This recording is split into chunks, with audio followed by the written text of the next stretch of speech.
Buenas noches. Hoy traemos para ofrecerte la historia de un lugar increíble. Deseo que duermas profundamente y que mañana, al despertar, te encuentres fresco y sepas algo más sobre esta ciudad. Esta noche viajamos al sur, tan al sur como se puede, a un lugar donde el mundo parece afinarse entre montañas, bosques y canales de agua helada. A un sitio donde el cielo parece más grande y el silencio más profundo. Hoy vamos a dormir en Ushuaia, la ciudad más austral del planeta.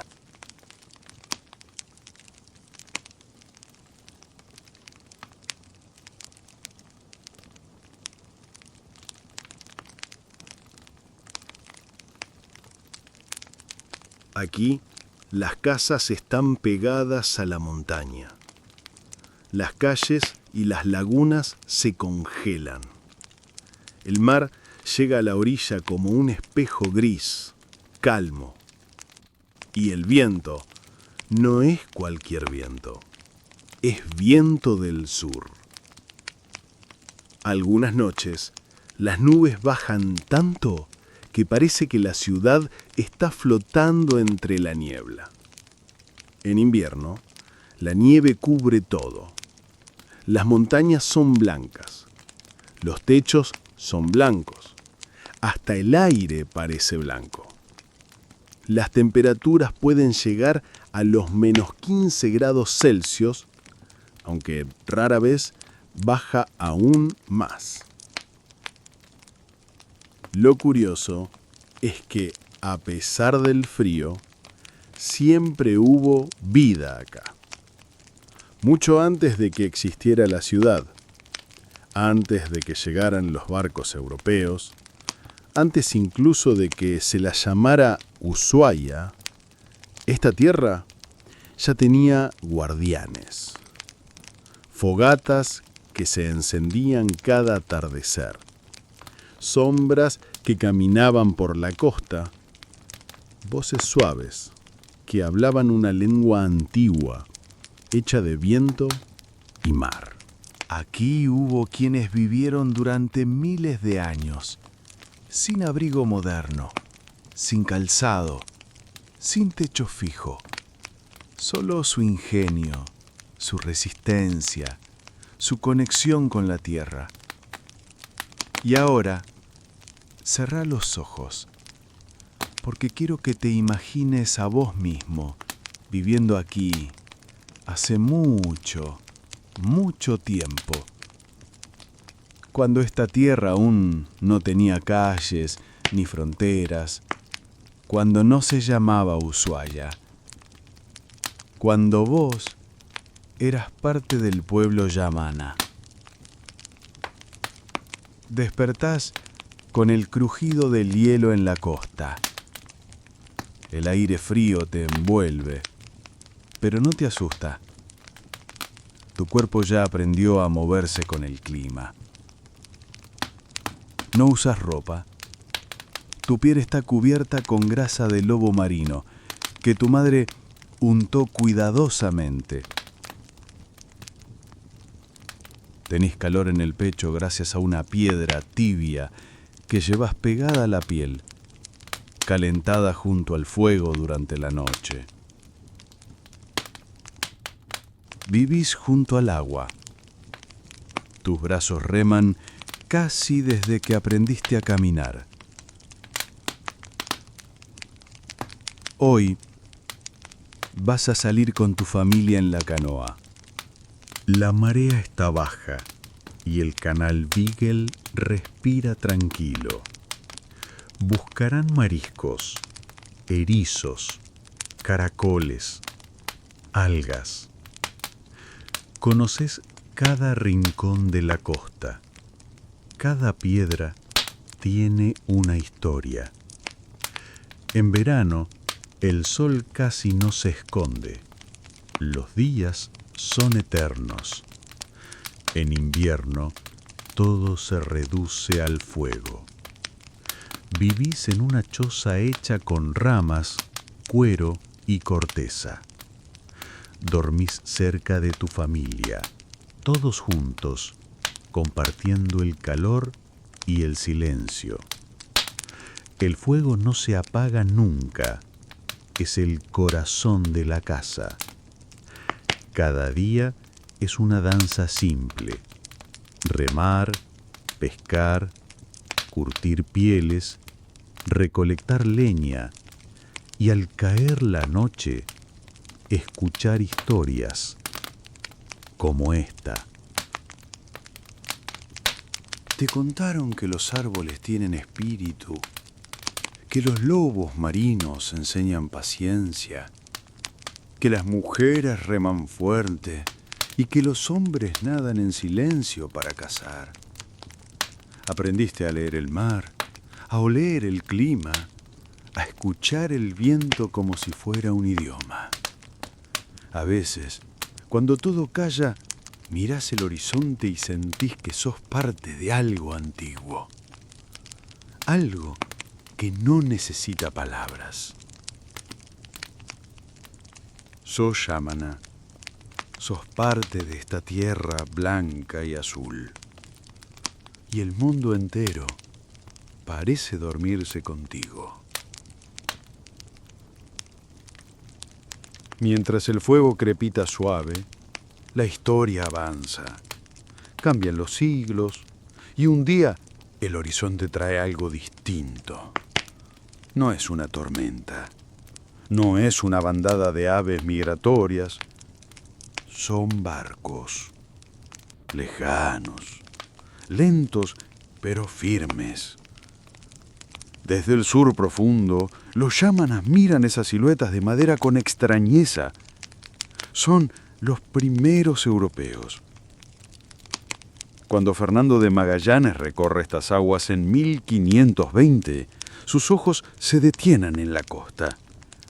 Ve pequeñas columnas de humo, elevándose entre la nieve, como faros hechos por manos humanas. Son los fuegos de los pueblos originarios, constantes, necesarios, vitales. Por eso decide llamar a esta tierra Tierra de Humos o, posteriormente llamada, Tierra del Fuego. El nombre queda grabado en los mapas, aunque nadie sabe aún lo que significa vivir aquí. Con el tiempo, llegarán más barcos, más nombres, más lenguas, misioneros, marineros, naturalistas. Algunos ven maravilla, otros un mundo para conquistar. Ushuaia aún no existe como ciudad, pero la tierra ya guarda memoria.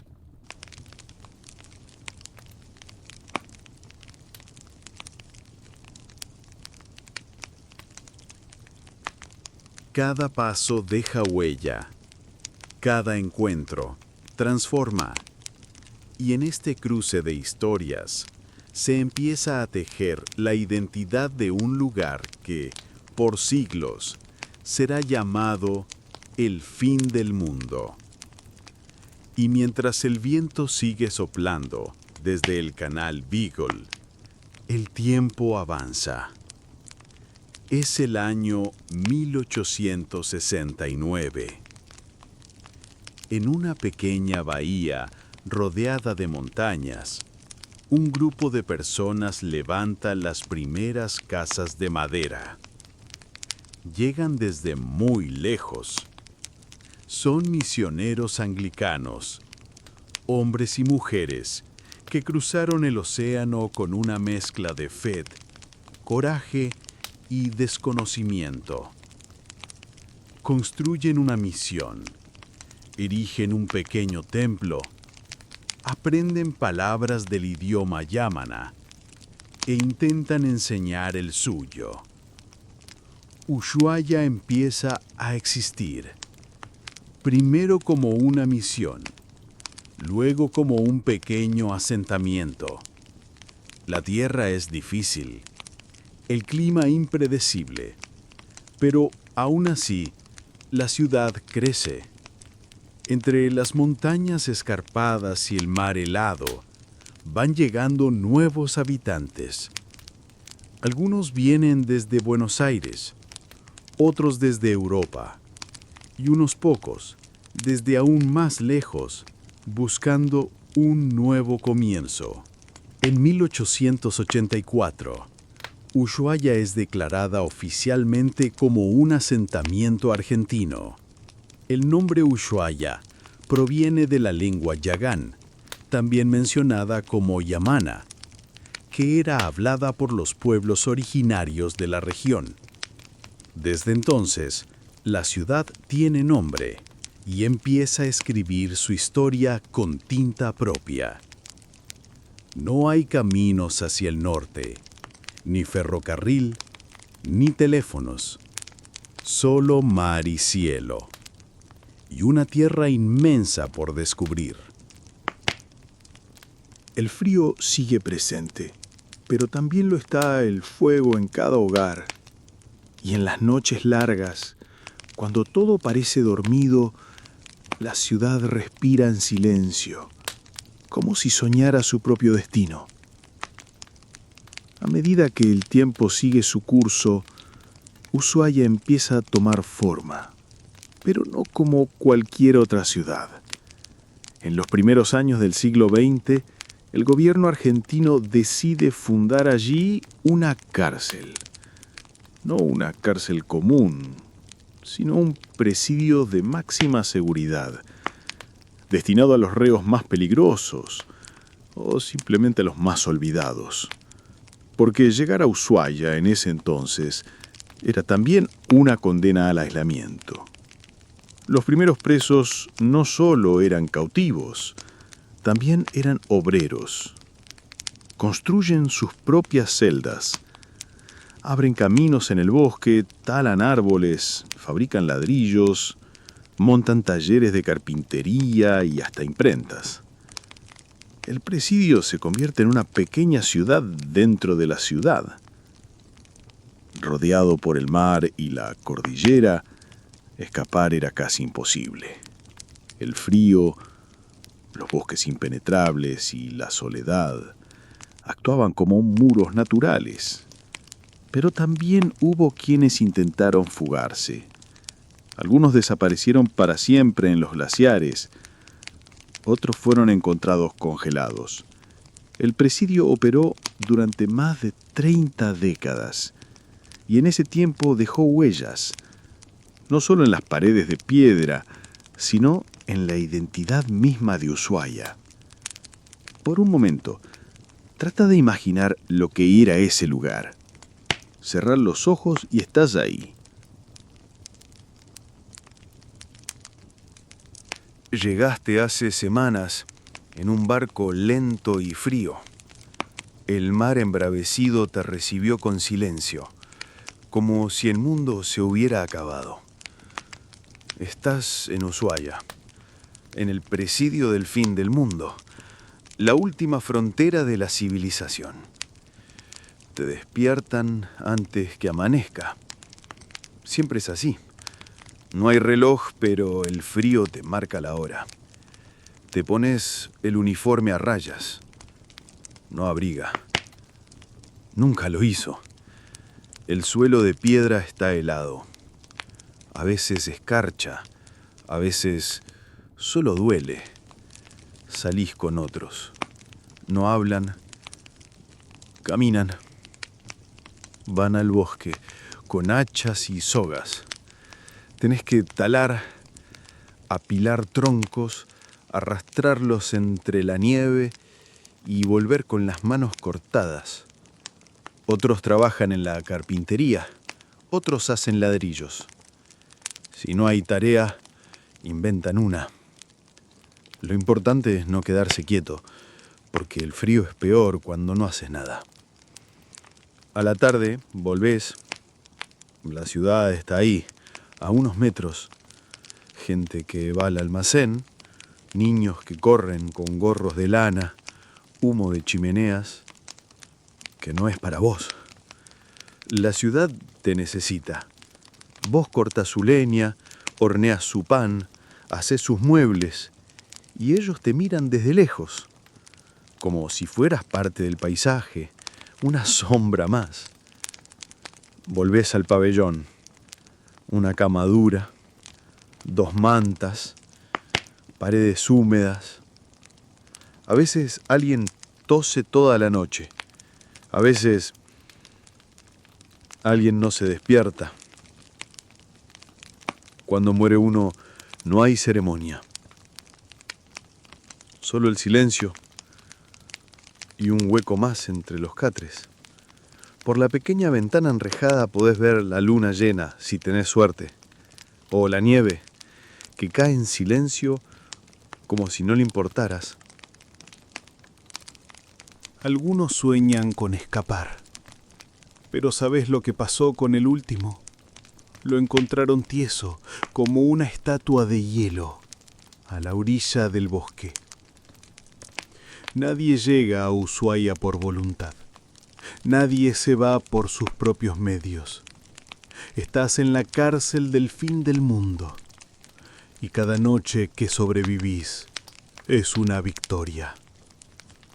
El frío te arrulla, el silencio te envuelve, la oscuridad te cubre entero. No queda más que dormir, soñar con libertad o con una simple taza caliente, algo que te recuerde que todavía estás vivo.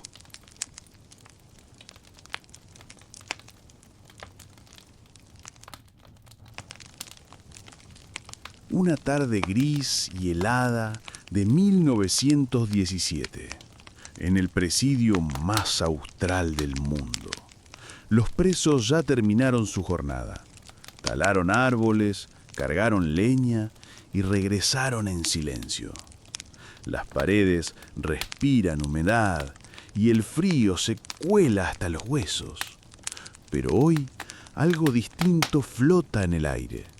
Un rumor recorre los pabellones. Alguien viene desde muy lejos. No es un reo, ni un guardia. Es un visitante con una voz que se empieza a volver leyenda.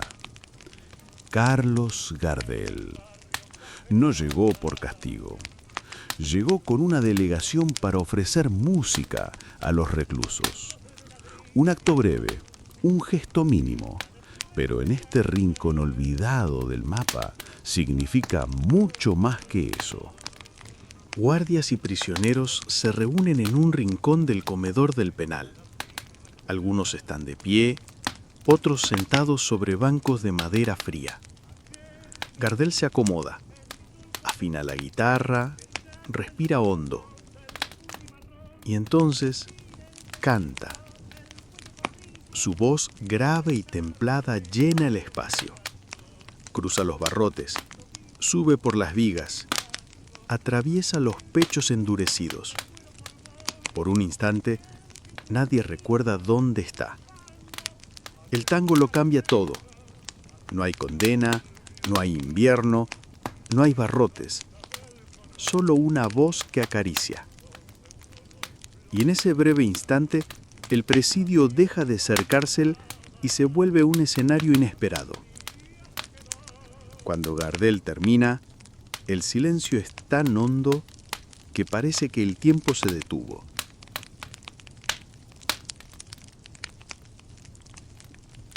Algunos aplauden con timidez, otros bajan la mirada. Nadie sabe cómo expresar lo que sienten. Gardel sonríe, agradece y se despide. Vuelve a su mundo, el de los teatros, las luces, las giras.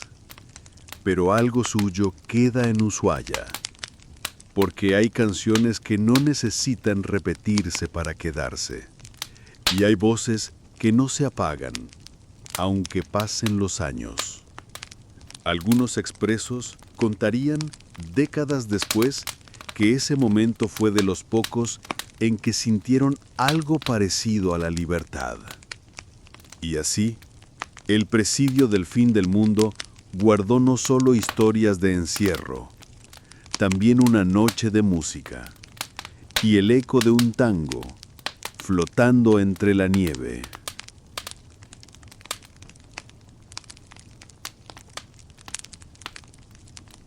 Cuando la cárcel fue clausurada, sus pasillos quedaron en silencio, pero la ciudad que había crecido alrededor seguía ahí, y esa ciudad, marcada por historias de encierro y libertad, seguiría creciendo hasta convertirse en lo que es hoy, un lugar donde la memoria duerme en los muros y el viento trae ecos del pasado.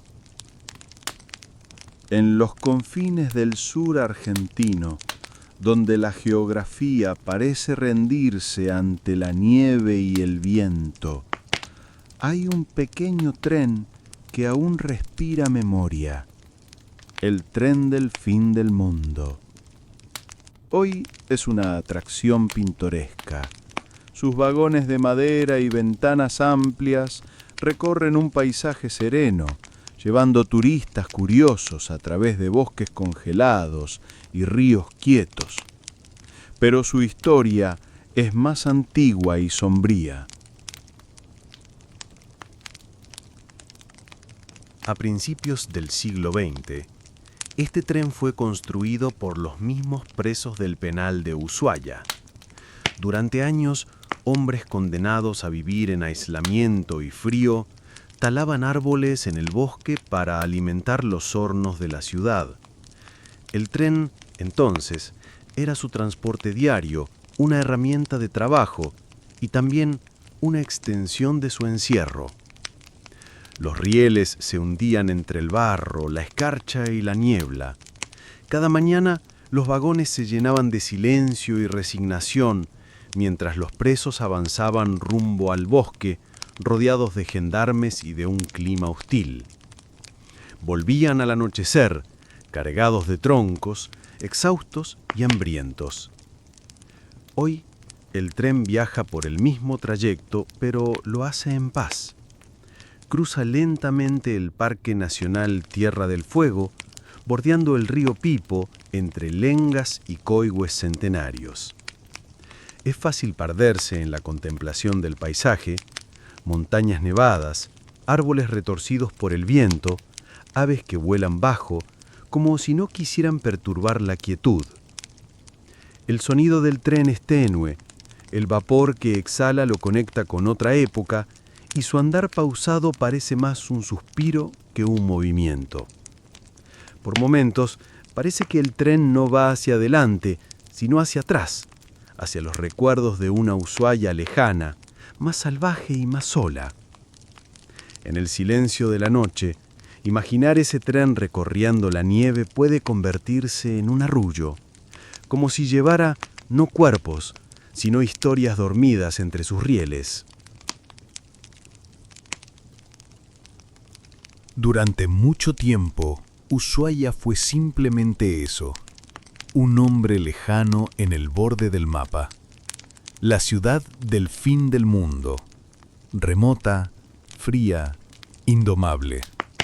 Nadie pensaba en venir aquí por placer. Era un lugar donde se cumplían condenas, donde el viento dictaba las reglas, donde la vida se tejía entre supervivencia y silencio. Pero el tiempo, como el mar que baña sus costas, transforma todo a su paso. Con la clausura del presidio en 1947, Ushuaia quedó frente a un nuevo destino.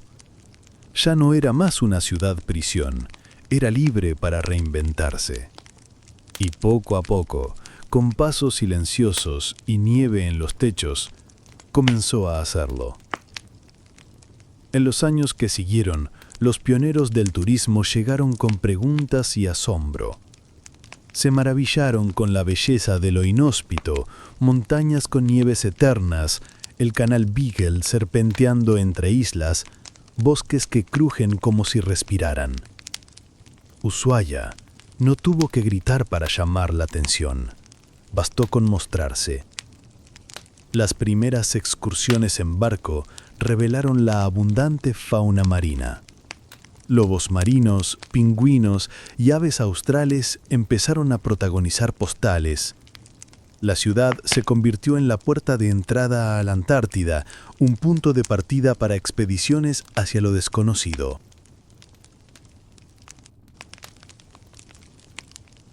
Los museos comenzaron a contar su historia. Las calles se llenaron de pequeñas tiendas, cafés y refugios con estufas encendidas. Se construyeron pistas de esquí en el Cerro Castor, uno de los centros invernales más australes del planeta. Y con cada temporada, más viajeros llegaban buscando algo distinto, una experiencia que no se encuentra en lugares comunes. Hoy, Ushuaia es un destino de paz y de belleza. Turistas de todo el mundo llegan atraídos por la idea de dormir cerca del fin del mundo, de ver una aurora austral o de navegar en silencio entre los témpanos del sur. Vienen buscando aire puro, horizontes blancos y quizás también un poco de introspección. Pero aunque haya cambiado, Ushuaia no ha olvidado su esencia. Sigue siendo misteriosa, callada, recia. El viento aún ruge en las noches de invierno. La nieve cubre los techos y las calles con la misma insistencia. Y al final del día, cuando el sol apenas roza el horizonte, la ciudad parece susurrar a quien sabe escuchar: bienvenido al fin del mundo. Aquí también se puede soñar. Ahora te contaré uno de los mitos más importantes en la historia de la isla. Esta es la historia de un joven. Respira profundo. El viento silba suave entre las montañas. La nieve cae despacio. Y bajo ese cielo inmenso y azul oscuro, la historia comienza. Hace muchísimo tiempo, cuando el mundo no era todavía como lo conocemos, las noches eran más largas, los animales hablaban y los hombres no sabían aún qué significaba el fuego. En esas tierras australes, donde ahora duerme la ciudad de Ushuaia, vivía un joven llamado Quanip. Él no era como los otros. Quanip era fuerte, silencioso y sentía cosas que nadie más sentía. Escuchaba el hielo crujir antes de que se rompiera. Veía la luz del sol a través de las nubes. Sabía leer las huellas de los zorros y entender el canto de las aves del sur. Dicen los antiguos que Quanip fue el primero en enfrentarse a los Shorts, espíritus poderosos que dominaban el mundo disfrazados de mujeres. Los hombres vivían sometidos, creyendo que eran inferiores, ignorantes del engaño. Pero Quanip descubrió la verdad y no sintió miedo. Una noche, cuando la luna brillaba grande sobre el hielo, caminó solo al bosque, encendió una antorcha y con ella enfrentó a los espíritus. Dicen que fue un grito, un relámpago en la nieve, y que a partir de esa noche el mundo cambió. Los Shorts desaparecieron y los hombres, por primera vez, pudieron contar su historia.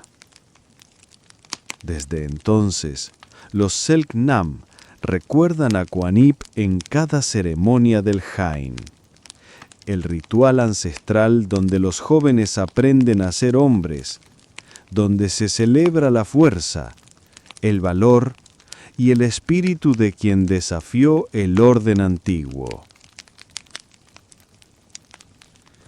Qanip no buscaba gloria, solo quería que su gente viviera libre, que pudiera mirar al cielo sin miedo y al bosque sin sombra.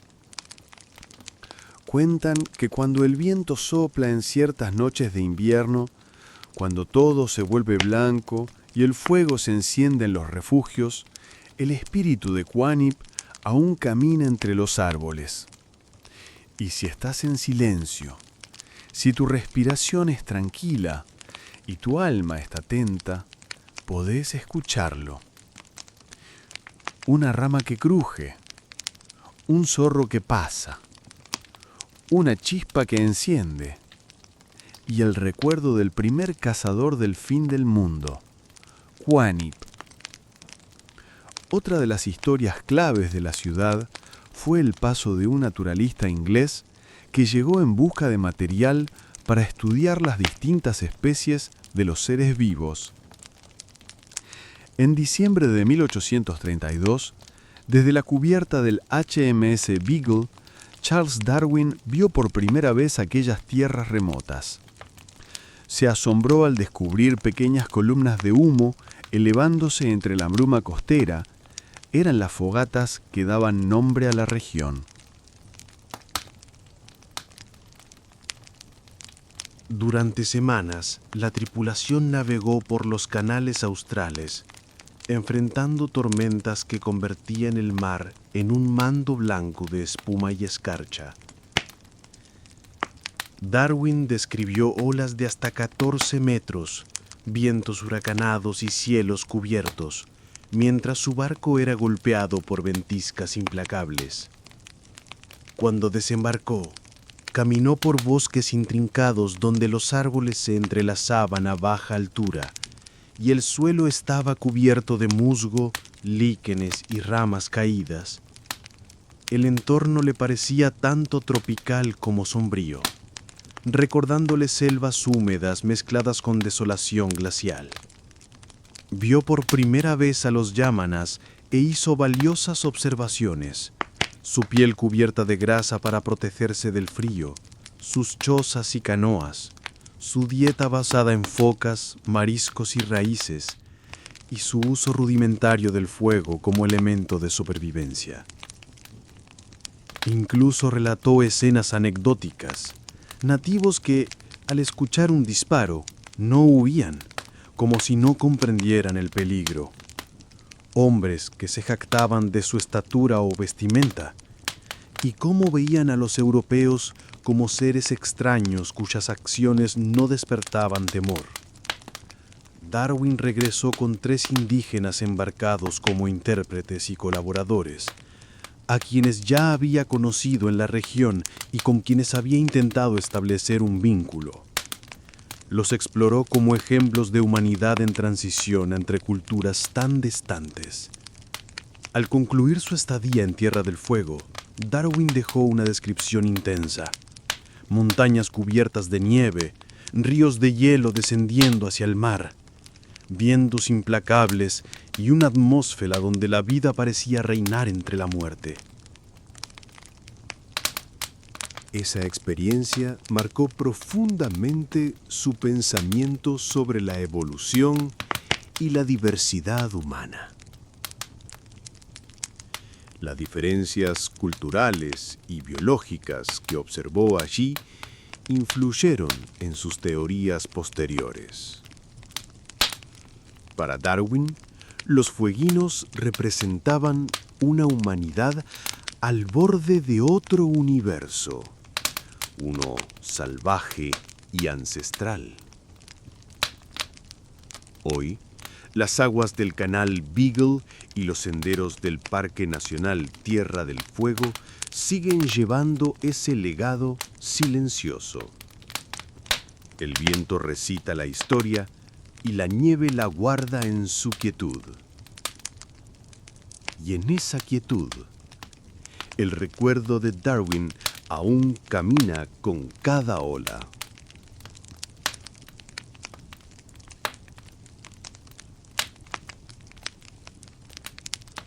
Mucho antes de que existiera Ushuaia como ciudad, cuando la costa del canal Beagle era solo agua, rocas y humo de fogatas. Un joven fueguino sería llevado a cruzar el océano en un viaje que marcaría la historia.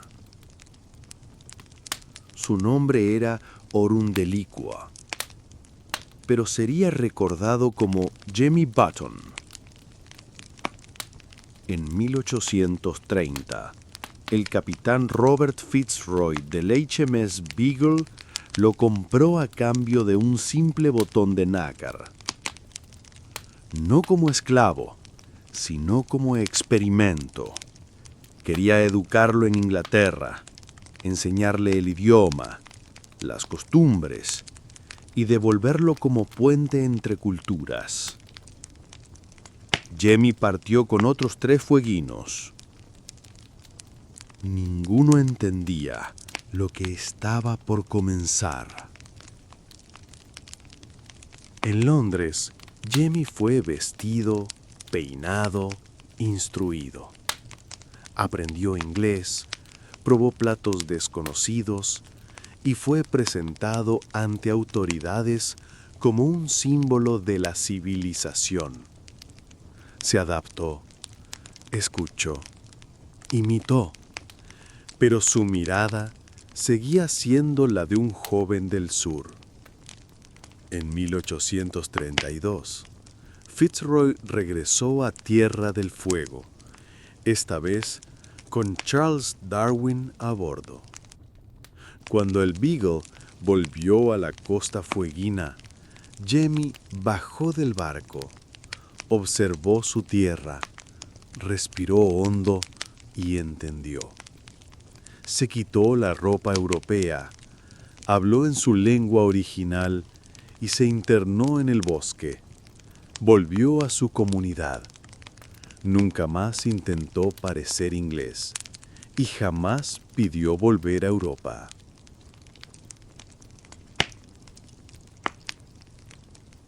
Los británicos lo llamaron caso perdido. Pero Jemmy no se había perdido, se había reencontrado. Su historia quedó como símbolo de la fuerza de las raíces, del choque entre mundos y de lo que significa pertenecer. Darwin lo recordaría con respeto, Fitzroy con una mezcla de culpa y asombro. Jemmy Button, o conocido también como Jeremy Button, fue muchas cosas: niño, viajero, puente, recuerdo. Pero sobre todo, fue una decisión viva. Eligió volver al viento, al agua, al fuego de su gente. Y aunque pocos recuerdan su nombre real, en cada historia del Beagle su sombra camina.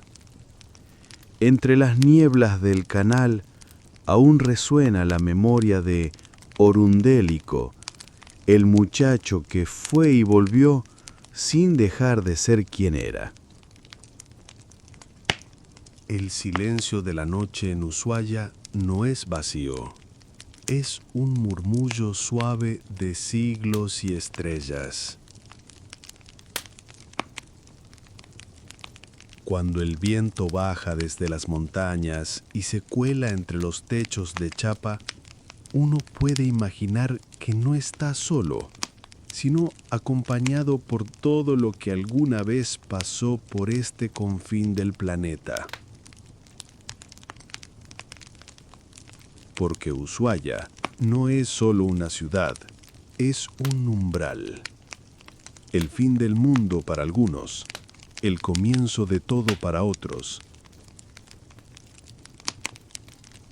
Desde cada rincón del planeta llegan viajeros buscando algo que no se puede encontrar en ningún otro sitio. Algunos vienen por la aventura, navegar el canal Beagle, caminar entre los pingüinos de Isla Martillo, remar en lagos helados o acampar entre montañas cubiertas de niebla. Otros llegan en busca de calma, pasear por el Parque Nacional Tierra del Fuego, sentarse frente al mar al atardecer, mirar cómo cae la nieve en invierno y cómo florecen los lupinos en verano. Muchos vienen por algo más difícil de explicar: la sensación de estar lejos de todo y, sin embargo, más cerca de uno mismo. La historia vive en cada calle, desde el antiguo presidio, hoy museo, hasta los astilleros que aún trabajan a la vera del agua. Y la naturaleza impone su belleza sin pedir permiso. Zorros que cruzan senderos nevados, cóndores que planean sobre valles silenciosos, bosques que crujen bajo las pisadas suaves de los caminantes. Ushuaia deslumbra con sus luces invernales, sus noches estrelladas y ese cielo austral que parece más vasto que en cualquier otro lugar del mundo.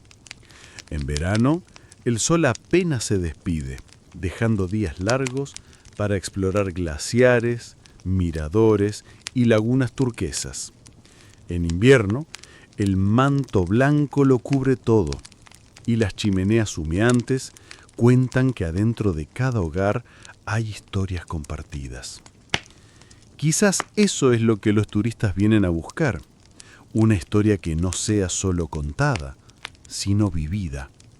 Una ciudad que guarda el frío en sus postales, pero ofrece calor en su gente.